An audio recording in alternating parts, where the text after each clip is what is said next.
बिस्मिल्लाहिर्रहमानिर्रहीम अस्सलातु वस्सलामु अलैका या ख़ातमन नबीन। अस्सलाम वालेकुम students. Lecture number 2 that is ऐसे राइटिंग। आपको पता है हमने पहले सेंटेंस राइटिंग सीखी, फिर पैराग्राफ राइटिंग। और ऐसे क्या है, ऐसे is basically is the collection of paragraphs. Paragraph की कलेक्शंस को मीन ज़्यादा पैराग्राफ्स को हम ऐसे कहते हैं। तो ऐसे राइटिंग हम इसमें देखेंगे। सबसे पहले इंग्लिसाइजिंग ऐसे टॉपिक। इंग्लिसाइज का मतलब होता है कि इंग्लिश बनाना, मतलब कोई चीज़ आपको और लैंग्वेज में दी गई, आप उसको इंग्लिश में कन्वर्ट करें, इसका मतलब है एंग्लिसाइजिंग। ओके। एनालाइज जैसी sermon on mount. Analyse strategy. Jesus कहते हैं, ये उनका क्रिश्चियन का एक कॉन्सेप्ट है। Sermon on the mount, sermon कहते हैं खुतबे को, ठीक है, यानी कि जिस तरह आप कह लें स्पीच एक टाइप ऑफ होता है, ठीक है, ये कंटेंट है। जैसे sermon on the Mount prompts. Okay. Describe the major effects of reconstruction. अब रिकंस्ट्रक्शन का क्या मतलब है, दोबारा से आप किसी चीज़ को कंस्ट्रक्ट कर रहे हैं। स्ट्रैटेजी, कंटेंट, प्रॉम्प्ट्स, इसमें भी वही तीनों चीज़ें हैं। The major effects of reconstruction, major effect reconstruction, compare the end. ये ना आपको ऐसे के टॉपिक्स बताए जा रहे हैं और आपको थोड़ा सा इनमें वो किया जा रहा है, मतलब कि एक इसमें आपने ये करना है और इसमें ये करना है। आगे हम देख लेते हैं डिटेल से, ठीक है। Compare the end of history में पहले compare strategy end of history with the clash of civilisation. Clash का मतलब आपको पता है कि क्लैश कहते हैं, आप कह लें कि ऑपोजिट एक चीज़ को जिसका क्लैश चल रहा हो, कि हिस्ट्री का एंड जो सिविलाइजेशन के साथ उसका क्लैश है, तहजीब के साथ जो चल रहा है। Compare the end of history the clash of civilisation prompts. Okay. What is a well written answer to an essay question. आपने को ये बताएं, आप ये बताएं कि एक ऐसे आपको क्वेश्चन में आपको एक ऐसे दिया गया हो कि आपने कैसे लिखना है, क्वेश्चन एक दिया गया, तो उसका सबसे अच्छा आंसर क्या है, वो ये है कि वेल फोकस्ड हो आपका ऐसे, वेल ऑर्गेनाइज्ड हो। वेल फोकस्ड का क्या मतलब है, be sure to answer the question completely. आप इस बात पे यकीन रखें कि आपको जो ऐसे का टॉपिक दिया हुआ है आपने उसी का आंसर दे रहे हैं ना, और कोई चीज़ तो नहीं अपने ऐसे में लिख रहे, यानी कि पूरा ऐसे आपके टॉपिक से रेलिवेंट होना चाहिए। That is answer all parts of the question, avoid padding. A lot of rambling and ranting is a sure sign that the writer doesn't really know what the right answer is, and hopes that somehow something is that overgrown jungle of word was the correct answer.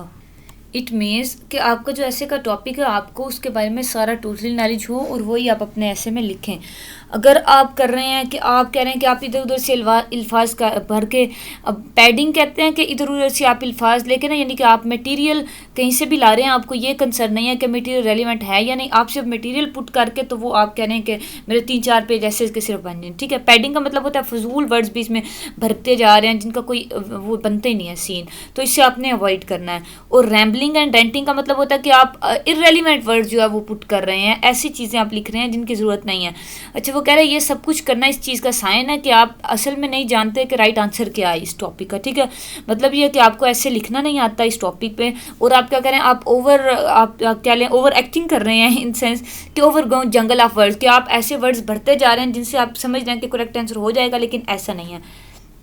इसलिए आपका essay well focused होना चाहिए, means to से कि सिर्फ topic से relevant, हर each sentence must be related to the your topic which is given to you. Okay.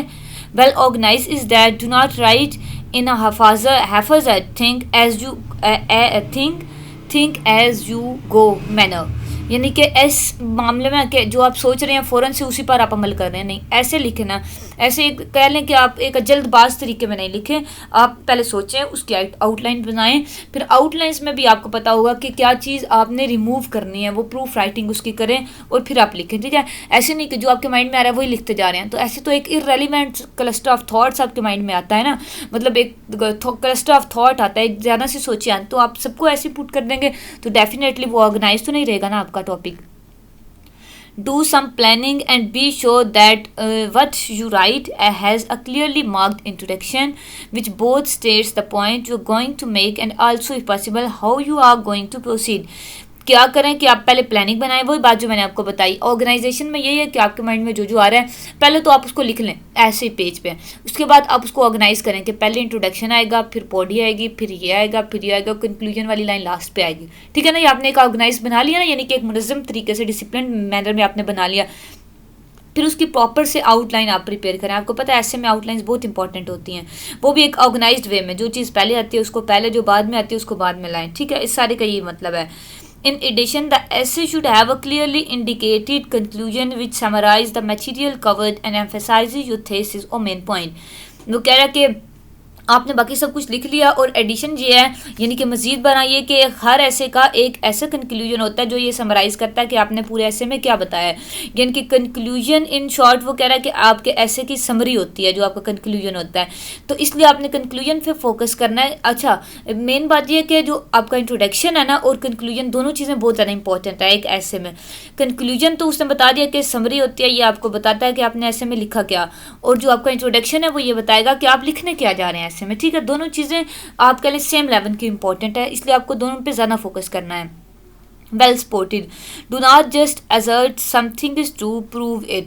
आप सिर्फ इस बात पे जोर ना दें कि जो मैं लिख रहा हूँ वो ठीक है, आप उसका एविडेंस दें, प्रूव करें उसको आप अपने आर्गूमेंट से, ताकि जो पढ़ने वाला है वो इस चीज़ पे परसू हो सके कि जो आप बात कर रहे हैं उस पर आप उसको एविडेंस प्रोवाइड कर रहे हैं, प्रूफ दे रहे हैं, उसको सबूत दे रहे हैं कि वो उस बात पे माने कि जो आपने लिखा है वो ठीक है। ठीक है, फजूल में आप जिद करेंगे कि जो मैंने लिखा है वो ठीक है, वो तो असर्शन हो जाएगी ना, जिसको कोई मानने कोई तैयार नहीं होगा।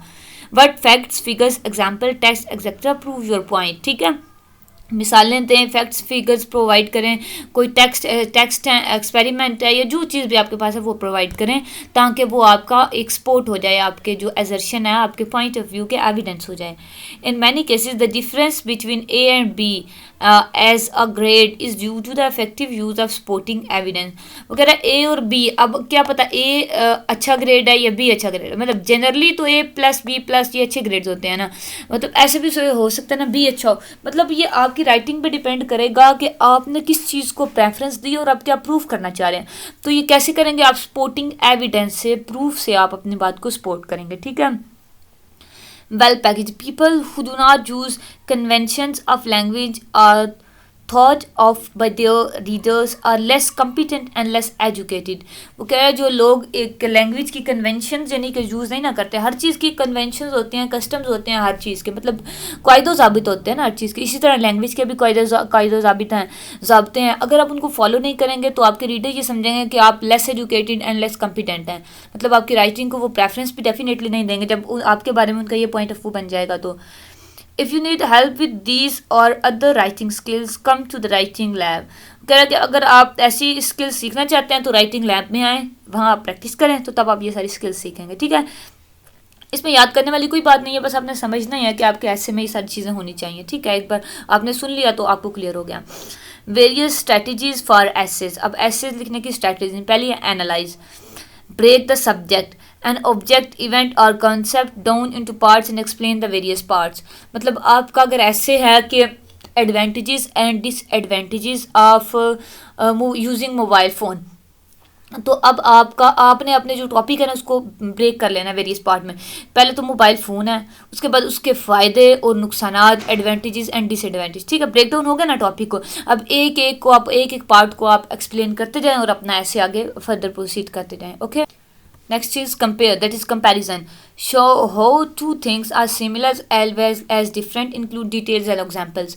ये बताएं, अब एडवांटेज एंड डिसएडवांटेजेस मैंने आपको ऊपर एग्जांपल दी, तो आप ये बताएं कि ये दोनों कैसे एक दूसरे से मुख्तलिफ हैं, कैसे सिमिलर हैं। आप कैसे बताएंगे, इसको मिसालें देंगे और बार बार एक्सप्लेन करेंगे कि ये इसकी एग्जाम्पल है, इसमें ये चीज़ें आ जाती हैं, ये चीज़ें आ सकती हैं। ठीक है, कंपेरिजन, एक मुआवजा आप प्रोवाइड करेंगे।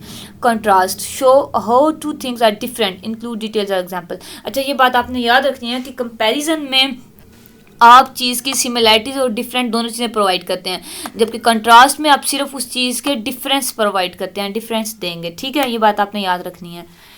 और critic, point out both the good and bad points of something. ठीक है, आप जो चीज़ लिख रहे हैं मोबाइल फ़ोन पे अगर आप लिख रहे हैं तो उसके आप अच्छे पॉइंट्स भी बैड पॉइंट्स भी दोनों पॉइंट्स आप हाईलाइट करें। ठीक है, क्रिटिक वे में लिखें, बाइस ना हो।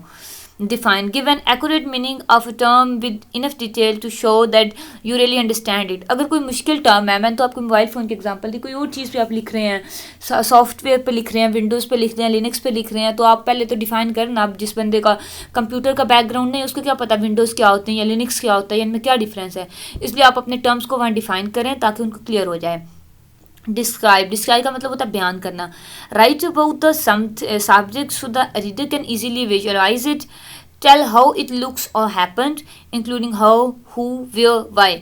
बताएं कि ये आप ऐसा क्यों है, अगर आप जो बता रहे हैं ना कि ऐसा होता है तो ऐसा क्यों होता है, कैसे होता है, कौन करता है और किस तरह से होता है, ठीक है।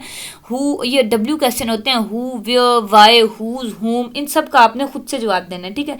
ऐसे बिकॉज इट इज़ डिटेल्ड आपके लिए पीस ऑफ राइटिंग, तो इसमें आपको सारे जो एस्पेक्ट्स हैं वो कवर करने होते हैं, टॉपिक है। Diagram, make a drying of something and label its parts, ठीक है। अगर आप कोई साइंटिफिक टॉपिक पे लिख रहे हैं, जैसे कंप्यूटर पे आप लिख रहे हैं, साइंटिफिक इतना है तो नहीं, लेकिन फिर भी कंप्यूटर की डायग्राम आप बना के आप उसके पार्ट्स को लेबल अच्छे से करके समझा सकते हैं, तो आप ऐसा कर लें, ज़्यादा अच्छा फ़र्क आपका इफेक्ट पड़ेगा आपकी राइटिंग का, ठीक है। Discuss, give a complete and detail answer including important characteristic and the main point. आपको ये मैंने आगे बताया कि essay is a long piece of writing, तो उसमें आपने सब चीज़ों की डिटेल इन्फॉर्मेशन देनी होती है, उसके एग्जांपल्स के साथ, फिर उसके करेक्टरिस्टिक और सारा कुछ बताना है, okay. Enumerate, write in list और outline form giving points one by one. Enumerate का मतलब होता है कि जैसे ये देखें, ये पॉइंट है, एक ये पॉइंट है, ये पॉइंट है, ये इनमरेशन हुई भी है ना, 1 2 3 भी एक इनमरेट होता है, वो बल्कि नंबरिंग और में इनमरेशन होती है, लेकिन आप किस तरह मतलब पॉइंट, इसका ये मतलब है कि आप पैराग्राफ में लिखें, एक आपने आउटलाइंस बनाई है ना, एक आउटलाइन का एक पैराग्राफ हो गया, दूसरी आउटलाइन का दूसरा पैराग्राफ हो गया, या अगर एक आउटलाइंस के 2 3 भी पैराग्राफ हैं तो वो ठीक है, मतलब आप एक सीक्वेंस में चलें, ऑर्गेनाइज वे में चलें। Evaluate, give your opinion of the value of the subject, discuss is good and bad points, strengths and weaknesses, ठीक है। वही ऊपर बात जो हमने की कि हर तरह से हर एस्पेक्ट्स में आपने अपने टॉपिक को डिस्कस करना है, अच्छे पॉइंट्स भी, उसके बुरे भी, उसकी वीकनेस भी, उसकी स्ट्रेंथ्स भी। एक्सप्लेन में भी वही आ गया, डिस्क्रिप्शन जो ऊपर हमने किया, give the meaning of something, give facts and details that make the idea easy to understand, ठीक है। इस तरह से एक्सप्लेन करें, अगर आपका मुश्किल टॉपिक भी है तो आपके पढ़ने वाले को के लिए वो ईजी हो जाए, ईजी टू अंडरस्टैंड उसको बनाएं। इलस्ट्रेट, इलस्ट्रेट का मतलब होता है एग्जाम्पल्स प्रोवाइड करें, मेक द पॉइंट और idea clear by giving examples, okay. Interpret, tell about the importance of the subject, explain the result of the effect of something, ठीक है। अपने सब्जेक्ट की इंपॉर्टेंस के बारे में बताएं, उसकी इंटरप्रिटेशन का ये मतलब है ना कि आप तशरीह करें, आप बताएं कि अगर मेरा ये सब्जेक्ट है तो इसके ये फ़ायदे हैं और ये इसका मतलब, आप अगर इसको एज ए सब्जेक्ट चूज़ करेंगे या आप मेरे पॉइंट ऑफ व्यू से आप अगर कह रहे हैं एग्री होंगे तो आपको ये सारा कुछ होगा, मतलब ठीक है ना। आप उनको हर चीज़ की तशरीह कर दें ताकि उनको फर्दर किसी क्वेरी की या कोई भी चीज़ उनको कन्फ्यूज उनके लिए ना रहे, कन्फ्यूजन कोई क्रिएट ना हो। Justify, give good reasons that support decision, action और इवेंट, यानी कि जस्टिफिकेशन दें, ऐसी वजूहत बताएं जो आपके एक्शंस को, आपके डिसीजन को, जो आपने ऐसे में जो चीज़ बयान की है उसको सपोर्ट करे। आउटलाइन, ये तो मैंने सबसे पहले आपसे डिस्कस किया कि make an outlines listing of the important points of subject, कि इंपॉर्टेंट पॉइंट्स की पहले आप आउटलाइंस बना दें जिसमें आपके आइस से सारा लिखना आपके लिए आसान होगा। Pretend, make believe, imagine you are in a particular situation और that you are a particular person exact and describe but like this is like. इसका ये मतलब है कि आप कोई कहानी बनाएं, कि आप कोई एक सिचुएशन बनाएं कि ऐसी सिचुएशन थी, फिर उसमें उसने ऐसे किया, मतलब, या आप खुद को एक पर्टिकुलर पर्सन बनाएं कि आप अपना के साथ कोई बीती हुई आप लिख दें कि मेरे साथ एक बार, यानी कि मोबाइल फ़ोन का आप लिख रहे हैं ना, अगर जो मैंने आपको एग्जांपल दी कि मैं मोबाइल फ़ोन जो यूज़ करता हूँ ये उसके फ़ायदे हैं, मतलब मैं उसको ऐसे पॉजिटिवली यूज़ करता हूँ जिससे मुझे मोबाइल फ़ोन के फ़ायदे ज़्यादा लगते हैं कि उसमें से मैं यूट्यूब पे लेक्चर ले लेता हूँ या फिर मैं ये करता हूँ ये, तो आप यानी कि खुद की सिचुएशन आप करेंगे ना, प्रिटेंड करेंगे तो वो ज़्यादा इफेक्टिव होगा, समझ लिया ना बात। नेक्स्ट आ गया prove, show that something is true by giving facts और लॉजिकल रीजन, बताएं कि आपके जो लॉजिकल रीजन है प्रूफ करें ना, एविडेंस दें, ये बात मैंने ऊपर भी आपसे डिस्कस की। Relate, show how things are alike और कनेक्टेड, चीज़ों को एक दूसरे से रिलेट करें, ठीक है, यानी कि उनमें रिलेशनशिप पैदा करें, अपने जो आप बातें डिस्कस कर रहे हैं उनको रिलेट करें आप इसमें। Next is state, give the main point in brief clear form, ठीक है, मेन पॉइंट्स को स्टेट करें यानी कि उनको डिफाइन करें, उनको आप ऐसे करें, एक्सप्लेन ज़्यादा करें ताकि वो ज़्यादा फोकस्ड हो सकें, ज़्यादा आपके लिए ऑब्वियस हो सके आपकी राइटिंग में। समराइज आपको पता है, briefly cover the main point use the paragraph form use करें, मतलब एक पैराग्राफ हो गया फिर आगे दूसरा पैराग्राफ लिखें दूसरी चीज़ के बारे में, मतलब सारे एक चीज़ के बारे में एक आपको पता है, ऐसे तो जनरली पैराग्राफ में होता है, मैंने आपको लेक्चर के स्टार्ट में बताया कि collection of paragraphs is called essay, okay. Trace, tell about an event और प्रोसेस इन क्रोनोलॉजिकल आर्डर मैं पहले आपको बता चुकी हूँ कि क्या होता है, ठीक है, कि ऐसे चलें जैसे जैसे वो इवेंट हैपन हुआ। मैंने लास्ट आपको लेक्चर में आई थिंक सो कायदे आज़म के एग्जांपल देके इसको डिटेल में डिस्कस किया था, ओके।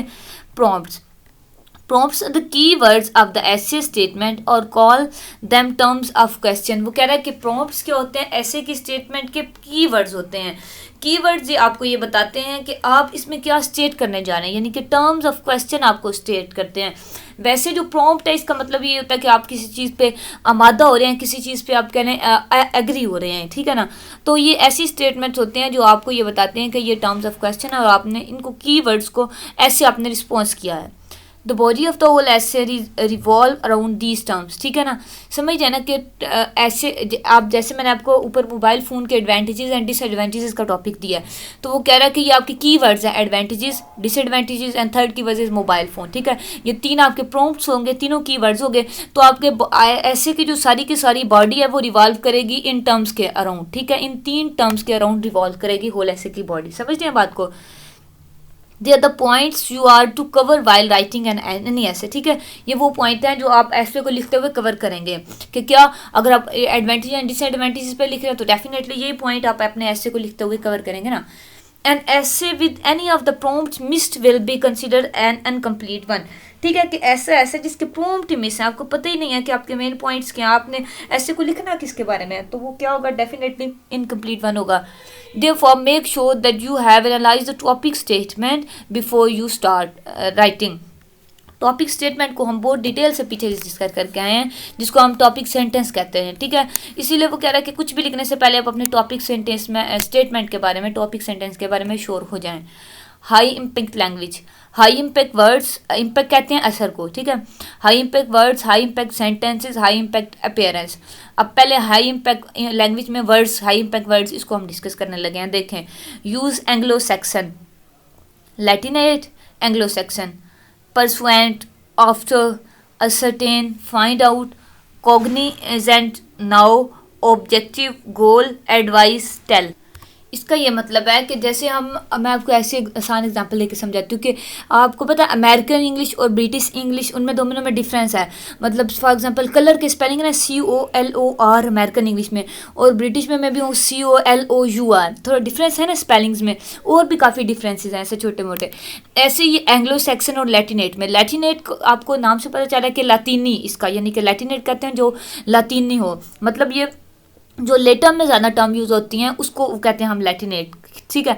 अब जैसे परसुएंट, अब इसका एंग्लो सेक्शन इसका जो इनहैबिट है वो जर्मैनिक है, यानी कि ये जर्मन से आप कह लें कि इंट्रोड्यूस, तो आपने जो वर्ड यूज़ करने हैं वो जर्मैनिक यानी कि एंग्लो सेक्शन फॉर्म में यूज़ करने हैं। अब देखें उधर परसुनेट वर्ड है, लेकिन असल उसका मतलब वो उसको कहते हैं कि आफ्टर का मतलब होता है बाद।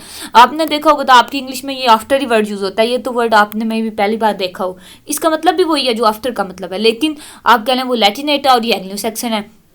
ऐसे ही दूसरा ऑब्जेक्टिव, गोल, ये तो ऑब्जेक्टिव भी ऐसे कॉमनली यूज़ होता है, गोल भी यूज़ होता है, लेकिन आप ज़्यादा वो कह रहा है कि आप फोकस आपने एंग्लो सेक्शन लैंग्वेज पे करना है, इसलिए आप गोल ज़्यादा यूज़ करें। एडवाइस को आप टेल ज़्यादा यूज़ करें, एडवाइस का मतलब होता है नसीहत करना, बताना, वही ना, तो टेल का भी मतलब होता है टेल, टोल्ड, तो वो कह रहा है कि आपने एंग्लो सेक्शन लैंग्वेज पर ज़्यादा फोकस करना है। Okay, avoid wordiness, 7 ways of avoiding wordiness. Wordiness को आपने अवॉइड करना है, इसके 7 तरीके आपको बताए गए हैं। सबसे पहले देखें rule 1, avoid readymade phrases. Readymade phrases यानी कि जो बने बनाए फ्रेजेस हैं ना, रेडीमेड जो होते हैं उनसे आपने अवॉइड करना है। Like Frankenstein's monster, readymade. Writing is stitch together out of cardover parts. यह मज़े की एग्जांपल देकर उसने आपको समझाने की कोशिश किया है। वो कहता है जो रेडीमेड फ्रेजेस हैं वो फ्रैंकनस्टाइन्स मॉन्स्टर, आपको पता है देव को कहते हैं जिनको। अब ये बात नहीं है, अच्छा ये ना एक आप कह लें कि ये रियल चीज़ नहीं है, ये आपने उसने सिर्फ आपको विजुलाइज कराया है कि ऐसे मतलब नहीं है कि फ्रैंकनस्टाइन्स में वाकई बड़े बड़े देव होते हैं, वाकई बड़े बड़े मॉन्स्टर्स होते हैं। वो कह रहा है फ्रैंकनस्टाइन्स मॉन्स्टर्स की जगह जो रेडीमेड राइटिंग है is stitch together out of cadaver part. Cadaver कहते हैं डेड बॉडी को, ठीक है। वो कह रहा है कि वो ऐसे चिपक जाती है डेड बॉडी के पार्ट्स के साथ, जैसे फ्रैंकाइन के मॉन्स्टर्स नहीं चिमट जाते, मतलब वो एग्जांपल देकर समझा रहा है। इसको आप इजी वर्डिंग में ऐसे समझे, इसका ये मतलब है वो रूल उसने बताया हुआ ना, इसलिए उसने ऐसे डिफिकल्ट वर्ड्स यूज़ किए हुए हैं। आप ये समझिए कि रेडीमेड फ्रेजेस आपको यूज़ नहीं करने, आपको खुद से क्रिएटिविटी क्रिएट करने की कोशिश करनी है अपनी राइटिंग में, ठीक है, इतनी सी बात है। अच्छा, rule number second is avoid repetition. Many combination of verbs and prepositions और adverbs are emphatic but redundant. Many adjectives and prepositional phrases are equally unnecessary. वो कह रहा है बहुत से जो प्रपोजिशंस और वर्ड्स हैं वो आपके लिए एम्फेटिक है। एम्फेटिक का मतलब होता है जो आप कह लें कि जोर देने वाले होते हैं, ठीक है। और रिडेंडेंट, रिडेंडेंट हम कहते हैं कि आप एक चीज़ ऐसे यानी कि आपके लिए इंपॉर्टेंट भी होती है लेकिन एक्सेस फॉर्म में आपके लिए होती है। क्यों कह रहा है ऐसे बहुत से प्रपोजिशन और एडवर्ब्स हैं जो इम्फेटिक तो हैं लेकिन रिडेंडेंट भी हैं, मतलब आप कह लें एक्सेसिव हैं। और many adjective and prepositional are equally unnecessary, और बहुत से अननेसेसरी हैं। तो आपने क्या करना है कि जो अननेसेसरी है उनको तो कर देना है रिमूव, और जो रिडेंडेंट है उनकी कम से कम यूज़ करने की कोशिश करनी है, और एम्फेटिक है वो तो आपने यूज़ करना ही करना है, ठीक है। और आप उन फ्रेजेस की रेपिटेशन से भी अवॉइड करें। समझ रहे हैं ना बात को? ये रूल सेकंड हो गया। रूल थ्री है passive and expletive structures. Passive and expletive structures soften action, hide and actors and add colourless bulk. हम ये बहुत बचपन से पढ़ते आ रहे हैं कि पैसिव स्ट्रक्चर हमने यूज़ नहीं करना। वो भी यही बता रहा है कि आपके जो एक्शन है उसको हाइड कर देता है, एक्शन को सॉफ्ट कर देता है, एक्टर को हाइड कर देता है, बिकॉज उसमें सब्जेक्ट ऑब्जेक्ट जो बन जाता है तो वो एक्टर तो हाइड हो गया ना। और कलरलेस बल्क ऐड करता है, मतलब आपकी राइटिंग में कलर स्कीम नहीं रहती, कलरलेस बल्क ऐड हो जाता है, ठीक है। इसलिए आप इससे भी अवॉइड करें। Rule 4 is avoid circumculation and pomposity. There is an atmosphere of well-sounding oratory that likes to attach itself or dress clothes away with it. समझ रहे हैं आप बात? नहीं समझे? अच्छा, मैं आपको अब आसान लफ्ज़ों में इसको समझाती हूँ। पम्पोसिटी हम कहते हैं आप कह लें ग्लोरी को, शान शौकत को, मतलब फजूल में आप ज़्यादा बड़ी बड़ी बातें ऐड कर रहे हैं। और सर्कमलोकेशन आप कहते हैं, सर्कमलोकेशन कहते हैं कि आप बात को टाल मटोल करके चक्कर दे के और इस तरह से कर रहे हैं। तो इन चीज़ों से आपने करना है अवॉइड। आपने क्या करना है, और there is an atmosphere of well sounding oratory that likes to attach itself to dress clothes away with it. वो कह रहा है कि एक ऐसा जो आपके पास एटमोसफियर क्रिएटेड है ना कि वेल साउंडिंग ऑरिटरी का, ऑरिटरी कहते हैं फसाहत व बलागत को।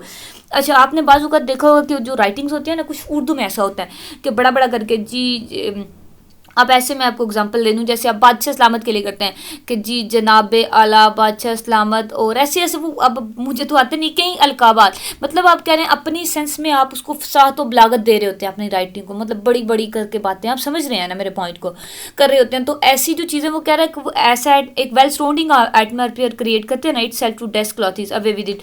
तो आपने क्या करना है, आपने उससे दूर रहना, आपने सिंपल वे में बातें करनी है और ऐसी बातें जो सुनने वाले की समझ में आ सकें। ये नहीं आपने बताना कि मेरे पास इतना इल्म है या मैं इतने फसियो बलीग वर्ड यूज़ कर सकते लिख सकता हूँ अपने ऐसे में, ऐसे नहीं आपने करना।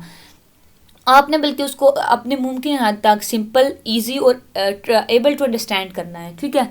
तो ये बड़ी बड़ी बातें और ये इन चीज़ों से आपने दूर रहना है, इसका ये मतलब है। अवॉइड यूहेम्फिज्म, इसको हम पहले भी डिस्कस कर रहे हैं। यूफेमिज्म क्या होता है, वो जहाँ आपको याद होगा मीनिंग एंड यूफेमिज्म पढ़ा था हमने। इसका मतलब होता है मफहूम, मीनिंग का तो मतलब होता है ना मीन। अच्छा, euphemism often protect itself from the unfair association of unpleasant name, कि वो प्रोटेक्ट करता है किस चीज़ से, अनफेयर एसोसिएशन से, कि जो आप अनप्लीजेंट नेम की अनफेयर एसोसिएशन करना चाह रहे हैं ना, वो उससे आपको प्रोटेक्ट करता है। यानी कि मफहूम आपको ये वाज़ेह करता है कि इसका ऐसे मतलब नहीं है जैसे आप इंटरप्रेट करना चाह रहे हैं, इसका ऐसे मतलब है, मतलब वो प्लेजेंट आपको एसोसिएशन, प्लेजेंट इंटरप्रिटेशन दे देता है। However, they can also hide the nature of unpleasant things under a fair name. वो कह रहा है अनप्लीजेंट थिंग्स की नेचर फेयर नेम के नीचे हाइड करता है। इसकी एग्जांपल देके हम पढ़ेंगे ना, मतलब इसको मैं आपको इसी में ऐसे समझाऊं, जैसे एक मीनिंग है, एक लफ्ज़ है, उसके एक से ज़्यादा मीनिंग होते हैं डेफिनेटली। अब जहाँ आपने यूज़ किया वहाँ तो वो एक ही मीनिंग में यूज़ हो रहा है ना, तो ये उसका मफहूम बताएगा कि यहाँ वो किस मीनिंग में यूज़ हो रहा है। वो उसका वो मीनिंग जो वहाँ आपसे आपकी मुराद नहीं है वो मीनिंग नहीं देने देगा, यानी कि मफहूम उसका वो मीनिंग जो वहाँ बनता है वही बताएगा आपको। समझ रहे हैं ना बात, ऐसे करेगा। Next is rule number 6, use verbs rather than nouns, avoid the noun disease. ठीक है, कि वर्ब को आप नाउन से ज़्यादा यूज़ करें। ये तो हम पहले से पढ़ के आते हैं कि एडवर्ब से, एडजेक्टिव से, सब चीज़ों से हमने प्रेफरेंस देना है वर्ब को। वर्ब जो है सेंटेंस का आप कह लें कि क्रक्स होता है, इसलिए आपने वर्ब पे ज़्यादा फोकस करना है अपने सेंटेंस में, अपनी राइटिंग में। Okay, writers often avoid strong simple verbs by joining weak verbs to nominalization verbs transformed into nouns.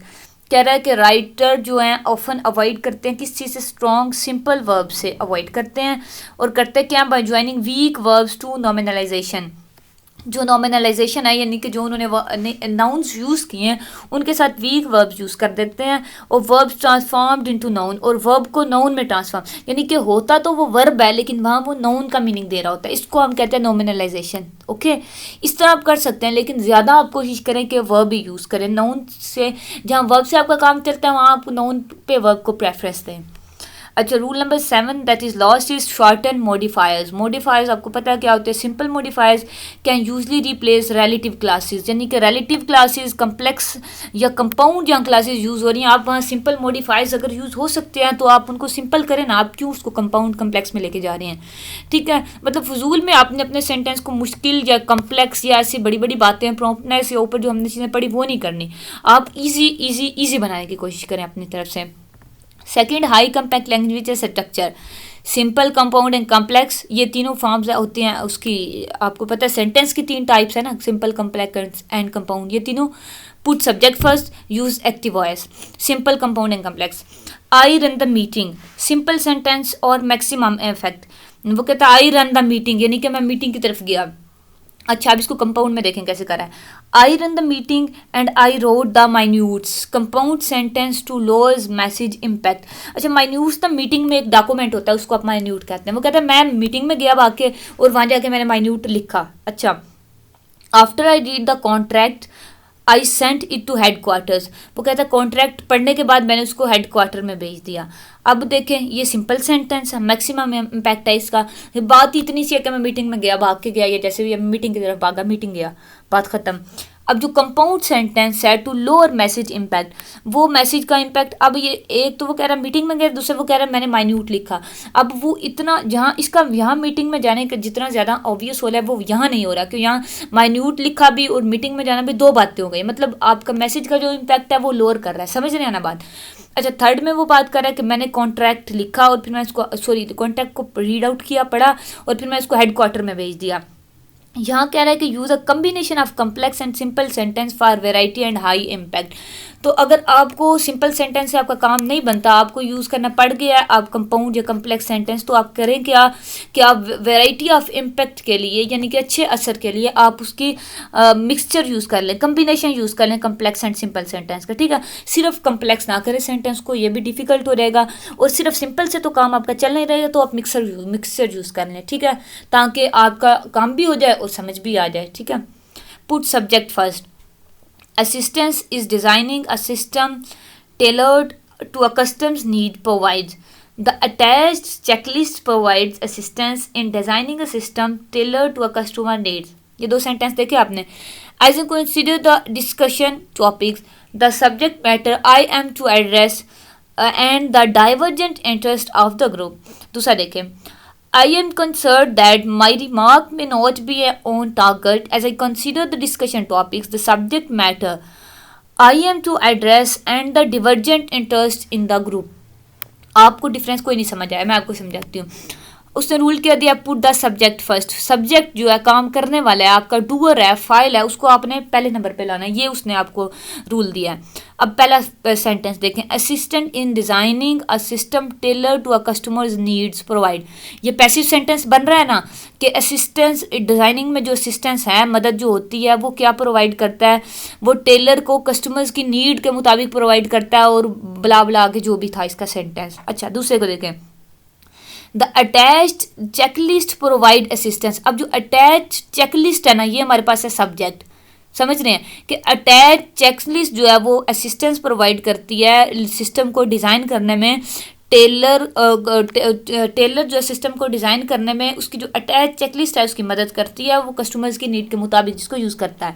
मतलब ये है कि इसमें मेन बात किस जो करी है, अटैच चेकलिस्ट की। ये हमारा सब्जेक्ट है, यहाँ पे उसने सब्जेक्ट को ला दिया, यहाँ बाद में आना था जैसे भी इसको पैसिव करके, लेकिन यहाँ वो सब्जेक्ट पहले लेके आया। सब्जेक्ट पे आपने फोकस करना है, उसको पहले लिखना है, ये बताया। अच्छा, दूसरा देखें, as I consider the discussion topic. वो कहते हैं जैसे मैंने डिस्कशन टॉपिक को कंसिडर किया, the subject matter I am to address. Subject matter क्या है कि मुझे एड्रेस करना है, आई एम टू एड्रेस यानी कि मुझे खिताब करना है, मुझे स्पीच करनी है। And the divergent interest of the group, और जो इंटरेस्ट हैं ग्रुप्स के वो डाइवर्जेंट हैं यानी कि डिफरेंट हैं। अच्छा, I am concerned that my remarks may not be on a target as I consider the discussion topics the subject matter I am to address and the divergent interest in the group. समझ रहे हैं, यहाँ उसने I am को focus किया, यहाँ भी आई को फोकस किया, मीन्स जो सब्जेक्ट है उसको पहले ला के उसने सब्जेक्ट को फोकस किया। ये थोड़ी मुश्किल एग्जाम्पल्स दी हुई हैं, मैं आपको इजी वर्डिंग में इसका क्रक्स बताती हूँ। वो ये है कि आपका जो काम करने वाला ना सब्जेक्ट है, जैसे मैं आपको एग्जांपल देती हूँ, मैं यूनिवर्सिटी जाती हूँ। अच्छा, अब इसको पैसिवाइज में भी किया जा सकता है कि university is being gone by me, कि मुझसे यूनिवर्सिटी जाया जाता है, मतलब अब university is being gone by me, university जो है वो पहले आ जाएगा और मी बाद में आ जाएगा। असल में जो मी है, मैं हूँ, आई है जो, वो सब्जेक्ट है, वो डूअर है।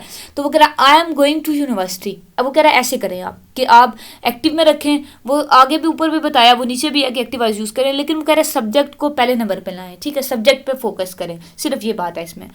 अच्छा, एक्टिव वाइज यूज़ करें। The secretary will cancel the meeting. The meeting was cancelled by the secretary. The meeting was cancelled. अब वो इसमें भी उसने डायरेक्ट तीनों एग्जाम्पल दे दी। अब द सेक्रेटरी मीटिंग को कैंसिल करेगा, ये एक्टिवाइज हो गया, ठीक है। सेक्रेटरी सब्जेक्ट है, उसने उसको पहले लिया।